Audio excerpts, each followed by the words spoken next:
আমরা আজকে যাচ্ছি হচ্ছে আমাদের গাড়িটা ধুতে, কেননা অনেকদিন দেখো কীরকম নোংরা হয়ে গেছে গাড়ি। আমরা কিন্তু আজকে যাবো গাড়ি ধুতে, যাবো হচ্ছে তোবনগঞ্জে, তার সঙ্গে পেট্রোল মেজে একটু তেল তুলে নেব। আর গাড়ি দেখো গ্লাসের অবস্থা কীরকম গ্লাস হয়েছে ওইদিকে, এইদিকে দেখো এইসব পুরো মানে আজকে সার্ভিং করে নিয়ে পুরো মানে ধুয়ে নিয়ে আসবে গাড়ি। দেখো রিংয়ের অবস্থা গাইস, তোমরা কন্টিনিউ ব্লগটা দেখতে থাকো। এখানে আসলাম, দেখো প্রেশার মেশিন কিন্তু বন্ধ। আমি গাড়ি ধোয়ার জন্য আসলাম এত দূর থেকে, দেখো এই যে আমার গাড়ি আগে, এখন বলছে প্রেশার মেশিন বন্ধ। এখন থাকলে তো আপডাউনে যে তেল খরচা জরিমানা দিতে লাগবে তোর।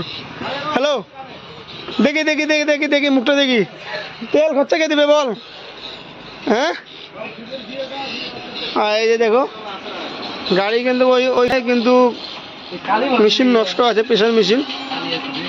কী করা যাবে এখন নষ্ট হলে, ইলেকট্রিক জিনিস। আগে দেখো এতক্ষণ আমি গাড়ি ধুলাম, জাজ এখন চলে আসলো হচ্ছে, দেখো মক্কেল এখন আসলো, আসে বলতে আমি গাড়ি ধুই। প্রথমে কিন্তু বললাম, বলার পর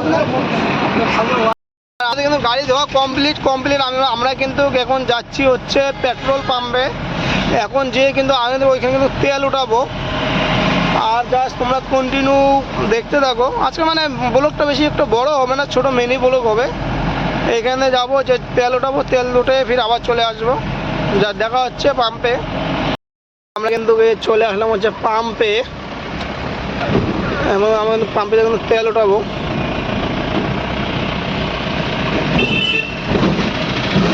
চলে আসলাম, কোন দিকে লাগাবো কোন দিকে লাগাবো, এই দিকে লাগাই। আমাদের গাড়ি কিন্তু দেখো ধোয়ার পর কিন্তু আমরা চলে আসলাম হচ্ছে সেই পাম্পে আসলাম। আর এই হচ্ছে গাড়ি, আর ভাসতে হচ্ছে এই যে ভিতরে দেখো মনিরুল ভাসতে বসে আছে কিন্তু। আর দাদা দেখতে পাচ্ছ গাড়িটা কীরকম ধোয়া হয়েছে বলবে অবশ্যই। আমি পরে কিন্তু নিজে ধুয়েছি, কেননা ওরা মানে একটা হাত লাগায় নেই, প্রেশার মেশিনটা খারাপ ছিল। তারপরে আমরা নিজে লাস্টের দিকে ওই ভাইটা একটু আসলো, শিকড় খোয়াইলাম ওকে। আমাদের তেল ওঠা শেষ, তেল ওঠানো শেষ গাড়ির মধ্যে। এখন আমরা কিন্তু বার হচ্ছি এইখান থেকে পেট্রোল পাম্প থেকে। জাস্ট তোমাদের সঙ্গে আবার দেখা হচ্ছে গাইস সামনে। আজকের ভিডিওটা এই পর্যন্ত, আজকের ব্লগ এই পর্যন্ত।